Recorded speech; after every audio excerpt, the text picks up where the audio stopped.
Magandang umaga po sa inyong lahat.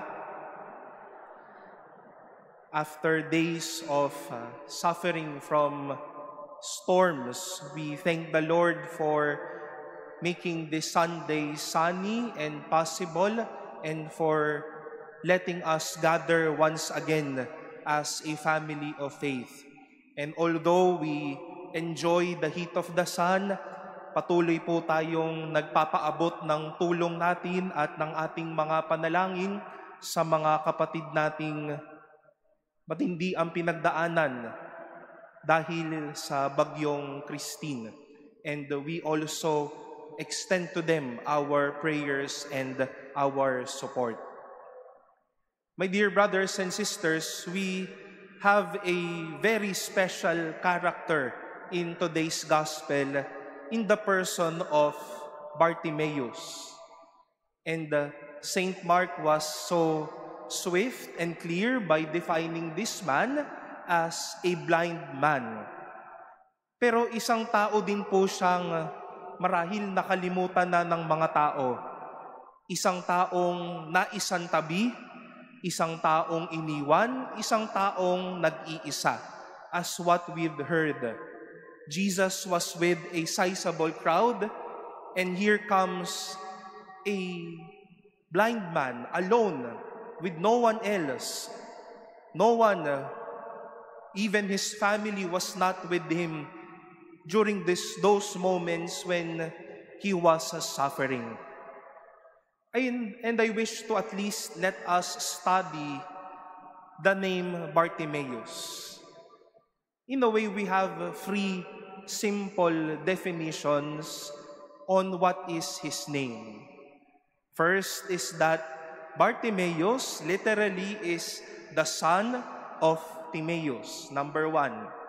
Number two, taking out the name Bartimaeus, we can also define that name as the son of the unclean, anak ng kadumihan, anak ng, sabihin natin, ng sakit.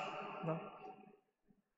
The third definition is that Bartimaeus also mean, at least for some degrees, the son of the valuable person, or son of the honorable, the valuable son. At tignan po natin kung nakinig po kayo kanina. No? Was he called son of Timaeus? Yes or no? He was. He was defined as son of Timaeus. Was he the son of the unclean? Oo, totoo po ba o hindi?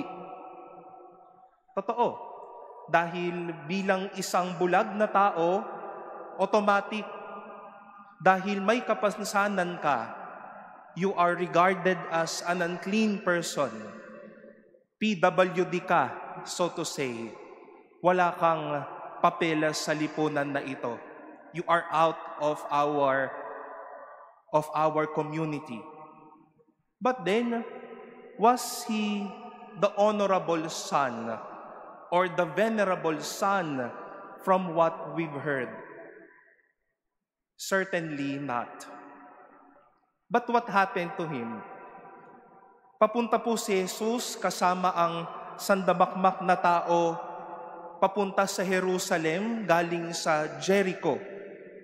And here comes a certain Bartimaeus, again, who is alone, waiting for Jesus for a long time, and maybe we can say a very sad person.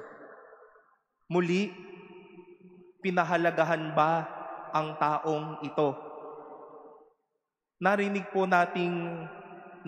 niyang pupunta si Jesus o dadaan si Jesus. At pasigaw siyang nagsabi, Jesus, Son of David, have pity on me. At ano po ang ginawa ng mga tao sa kanya? The people around him rebuked him and told him to be silent. Shall we say that he was a valuable son? Having those experiences, shall we call Bartimaeus now a valuable son? Pinahalagahan ba siya sa nangyari at naging karanasan niyang iyon? Ay hindi po talaga. But the story continued. Now, with those with Jesus and maybe those around him, telling him, do not be afraid.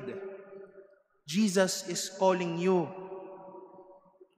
In the version of St. Matthew's healing of Bartimaeus, the people even told him, get up, tumayo ka, tawag ka ni Jesus, palakasin mo ang iyong loob, take courage, Jesus is calling you.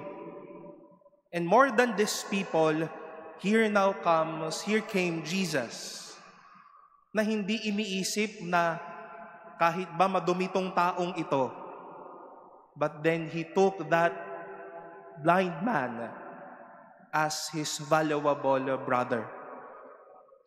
Sa tagpo na ito, ang nag-iisang Bartimeo, ang Bartimeo na pilit pinatahimik, ang Bartimeo na kinalimutan ng mga kaibigan, ng mga mahal niya sa buhay, nakatanggap ng pagpapahalaga kay Jesus. And as if that moment, God whispered to Bartimaeus this consolation, you are Bartimaeus. You are my valuable child. I honor you as my child. Marahil po madaming beses na din tayong natulad kay Bartimeo, tila naging anak na madungis din. We were left to be alone. We were thrown out, we were rejected. People escaped from us. People no longer cared and loved us.